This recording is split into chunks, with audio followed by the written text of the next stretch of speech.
अस्सलामुअलैकुम दोस्तों, जैसा कि हम सब जानते हैं गजा का मसला आज पूरी दुनिया में गौर से डिस्कस हो रहा है। ग्लोबल प्रोटेस्ट और बाइकॉट कैंपेन का सिलसिला चल रहा है। खासकर मुस्लिम मेजॉरिटी कंट्रीज में boycott, divestment and section movement के जरिए वो कंपनी जो इसराइल के साथ कनेक्टेड है उनको टारगेट किया जा रहा है।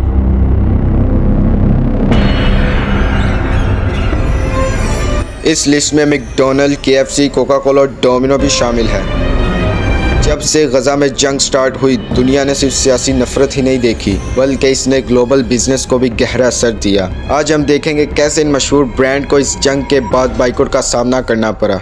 ये किस वजह से हुआ, इन ब्रांड की असल हकीकत क्या है। आइए इसे पूरी तरह से समझने की कोशिश करते हैं और जानते हैं कि किस तरह से एक पॉलिटिकल कॉन्फ्लिक्ट ने बिजनेस वर्ल्ड को भी हिला के रख दिया।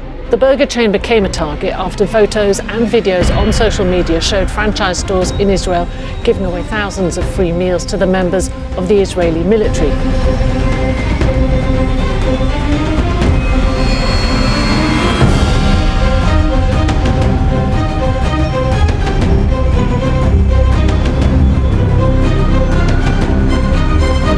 इसराइल गजा वार के बाद फास्ट फूड चेन और कंज्यूमर गुड्स ब्रांड को सबसे ज़्यादा नुकसान हुआ, खासकर उन ब्रांड्स को जो इसराइल के साथ किसी फॉर्म में कनेक्टेड थे या जिन्हें बाइकॉट मूवमेंट ने इम्पैक्ट किया। मैकडॉनल्ड और KFC ने सबसे ज़्यादा लॉसेस फेस किए। 1940 में शुरुआत होती है जब रिचर्ड और मैरूस मैकडॉनल्ड ने कैलिफोर्निया के एक छोटे से शहर में एक सिंपल आइडिया सोचा, एक ऐसा रेस्टोरेंट जहां खाना मिले लाइटनिंग स्पीड में बिना किसी इंतजार के। उनका मिशन था क्वालिटी, स्पीड और सिंप्लिसिटी, और यहीं से जन्म लेता है मैकडॉनल्ड। लेकिन कहानी तब मोड़ लेती है जब 1955 में एक विजनरी रे क्रोक उनके सफ़र का हिस्सा बनता है। उसने सिर्फ एक रेस्टोरेंट नहीं बल्कि ग्लोबल एम्पायर का ख्वाब देखा और फिर मैकडॉनल्ड दुनिया के हर कोने में अपनी पहचान बना लेता है। आहिस्ता आहिस्ता मैकडॉनल्ड ने ग्लोबल मार्केट में अपना राज मजबूत किया, लेकिन 2023 में इसराइल गजा वार के आगाज़ के बाद सब कुछ बदल गया। पहली बार इस फास्ट फूड एम्पायर को ऐसे बाइकॉट और इकोनॉमिक प्रेशर का सामना करना पड़ा जो न सिर्फ उसकी सेल को नीचे ले गया बल्कि ब्रांड की इंटरनेशनल इमेज को भी गहरा धक्का लगा। बैकलैश का सिलसिला अक्टूबर 2023 में शुरू हुआ। मैकडॉनल्ड के इसराइली फ्रेंचाइज ने इसराइली फौजियों को फ्री मील्स देने का ऐलान किया। इस एक्शन ने मुस्लिम अक्सरियत वाले ममालिक में गुस्से की लहर दुखराई और बाइकॉट कैंपेन ने मैकडॉनल्ड को ग्लोबल लेवल पर टारगेट करना शुरू कर दिया। बाइकॉट के नतीजे में मैकडॉनल्ड को मिडल ईस्ट, मलेशिया, इंडोनेशिया और फ्रांस जैसे मुल्कों में सेल्स में शदीद गिरावट का सामना करना पड़ा। कंपनी के CEO क्रिस कब्जेंस्की ने इस बाइकॉट को डीपली अपसेटिंग एंड मिसगाइडेड कहा, लेकिन ये भी माना कि इस कैंपेन ने मैकडॉनल्ड की परफॉर्मेंस पर सिर्फ मीनिंगफुल नहीं बल्कि डीप एंड मेमोरेबल इम्पैक्ट डाला। ये बाइकॉट सिर्फ रिएक्शन नहीं था बल्कि एक ग्लोबल इकोनॉमिक शॉक था जिसने ब्रांड की मजबूत इमेज को भी झंझोर कर रख दिया। इसराइल गजा कॉन्फ्लिक्ट के बाद शुरू होने वाले बाइकॉट ने मैकडॉनल्ड की सेहत पर सीधा असर डाला। इसराइल गजा कॉन्फ्लिक्ट के बाद बाइकॉट का असर KFC तक भी पहुंचा। कई मुस्लिम मेजॉरिटी कंट्रीज में लोगों ने KFC को भी क्रिटिसाइज किया, जिसका असर उसकी रीजनल सेल और ब्रांड इमेज दोनों पर पड़ता नजर आया। लेकिन इस सिलसिले में बाइकॉट डाइवर्स सैंक्शन मलेशिया के चेयरपर्सन नज़ारी इस्माइल का कहना है KFC कभी भी बाइकॉट डाइवर्स सैंक्शन की तरफ से इसराइल के खिलाफ बाइकॉट लिस्ट का हिस्सा नहीं रहा। नज़ारी इस्माइल ने वजाहत की कि KFC ने वो कदम नहीं उठाया जो मैकडॉनल्ड ने उठाया था, जहां उसकी इसराइली ब्रांच ने ओपनली इसराइली मिलिट्री को फ्री मील्स दिए। हालांकि KFC को अब तक किसी भी ऑफिशियल बाइकॉट कैंपेन का हिस्सा नहीं बनाया गया, लेकिन ग्राउंड रियलिटी में तस्वीर कुछ और ही थी, जहां प्रोटेस्ट, नफरत और वायलेंस ने इस ब्रांड को भी लिपट में ले लिया। 29 मार्च 2024 को पाकिस्तान के शहर मीरपुर में रमज़ान के दौरान मगरिब के बाद तकरीबन 400 लोगों का हजूम KFC आउटलेट के बाहर इकट्ठा हुआ। जला दिया, KFC को जला दिया।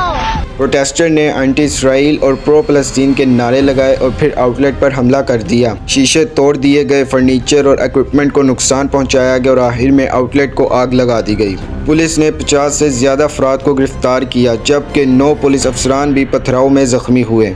13 अप्रैल 2024 को पाकिस्तान के शहर सक्खर में भी ऐसे मनाजिर देखने को मिले। पुलिस ने टीयर गैस और लाठी चार्ज का इस्तेमाल करके हजूम को मुतासिर किया और 8 से 10 अफराद को गिरफ्तार किया।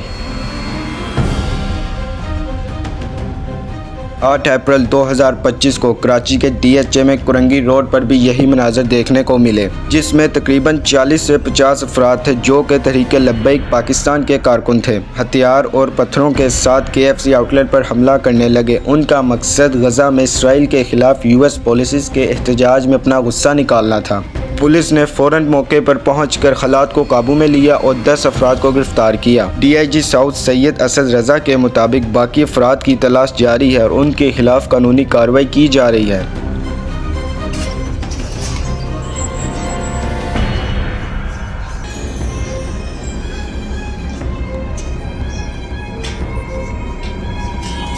कराची में KFC आउटलेट पर तशद्दुद का सिलसिला सिर्फ एक जगह तक महदूद नहीं रहा। तहरीक लब्बैक पाकिस्तान के कारकुन ने मोहम्मद अली सोसाइटी में मौजूद KFC ब्रांच पर भी हमला किया। बहादुराबाद SHO नवीद सुमरो ने मीडिया को बताया कि जब तहरीक लब्बैक पाकिस्तान की रैली उस एरिया से गुजरी तो कुछ अफराद ने अचानक KFC के आउटलेट पर पथराव शुरू कर दिए। इस हमले से आउटलेट के शीशे टूट गए और अफरा तफरी का माहौल पैदा हो गया। कस्टमर और स्टाफ को फ़ौरन आउटलेट से निकाला गया। रेस्टोरेंट के मैनेजर ने बहादुराबाद पुलिस स्टेशन में एक FIR दर्ज करवाई, जिसमें उन्होंने नामालूम अफराद के खिलाफ लूटिंग का इल्ज़ाम लगाया। अभी तक कुछ अफराद की पहचान नहीं हो सकी, लेकिन पुलिस की इन्वेस्टिगेशन जारी है। ये अटैक उसी दिन हुआ जब DHA कराची में भी एक और KFC आउटलेट को निशाना बनाया गया था। इससे ये साबित होता है कि बाइकआउट के नाम पर कुछ अफराद ने सिचुएशन का फ़ायदा उठाया और असला तशद्दुद का रुख इख्तियार कर लिया। तहरीक लब्बैक पाकिस्तान के स्पोक पर्सन रेहान मोहसिन खान ने KFC और डोमिनो पिज़्ज़ा पर होने वाले हमलों से पार्टी का फासला वाज़ेह किया और अरब न्यूज़ से बात करते हुए कहा कि जबकि तहरीक लब्बैक पाकिस्तान का फ़लस्तीन के मसले पर स्टैंड बिल्कुल वाज़ेह है, लेकिन तशद्दुद वाली प्रोटेस्ट हमारी पॉलिसी का हिस्सा नहीं है। अगर तहरीक लब्बैक पाकिस्तान के एक या दो अफराद गजा से मोहब्बत में एहतजाज में शामिल थे तो इसका मतलब ये नहीं कि ये पार्टी की पॉलिसी थी या हम तशद्दुद की हिमायत करते हैं। ये बाइकआउट सिर्फ पाकिस्तान तक महदूद नहीं रहा, बल्कि मलेशिया, बांग्लादेश, इंडोनेशिया जैसे कई मुस्लिम ममालिक में भी मैकडॉनल्ड और KFC जैसे ग्लोबल फूड ब्रांड को अवामी गुस्से और एहतजाज का सामना करना पड़ा। अप्रैल 2024 में मलेशियन KFC ने 100 से ज़्यादा आउटलेट टेम्परेरी बंद कर दिए। ये एक्शन प्रो फ़लस्तीन बाइकआउट कैंपेन के नतीजे में लिया गया, खासकर क्लिंटन स्ट्रेट में जहां बाइकआउट का असर ज़्यादा था। मैकडॉनल्ड मलेशिया ने भी बाइकआउट कैंपेन का सामना किया। इंडोनेशिया में भी मैकडॉनल्ड को बाइकआउट कैंपेन का सामना करना पड़ा। मिदान, नॉर्थ सुमात्रा में मैकडॉनल्ड और स्टारबक्स के आउटलेट में कस्टमर की तादाद में कमी देखी गई और कुछ आउटलेट खाली नजर आए। मैकडॉनल्ड इंडोनेशिया ने फ़लस्तीनियन की मदद के लिए 1.5 बिलियन का ह्यूमैनिटेरियन असिस्टेंस भी दिया, लेकिन बाइकआउट का असर कम नहीं हुआ। इजिप्ट में कोका कोला की सेल में शदीद कमी देखी गई। वहाँ की लोकल ब्रांड V7 ने अपनी एक्सपोर्ट 3 गुना तक बढ़ाई है। बांग्लादेश में कोका कोला ने एक TV ऐड लॉन्च किया जिसमें उन्होंने फ़लस्तीन में अपनी फैक्ट्री का जिक्र किया, लेकिन ये ऐड बैकलैश का शिकार बना जब लोगों ने इसे मिसलीडिंग और इनसिंसियर करार दिया। नतीजे में कोका कोला ने ऐड को विड्रॉ कर लिया। ये बाइकआउट सिर्फ ब्रांड के खिलाफ नहीं, ये एक आवाज़ थी उन मासूमों के लिए जो हर दिन जुल्म का सामना कर रहे हैं।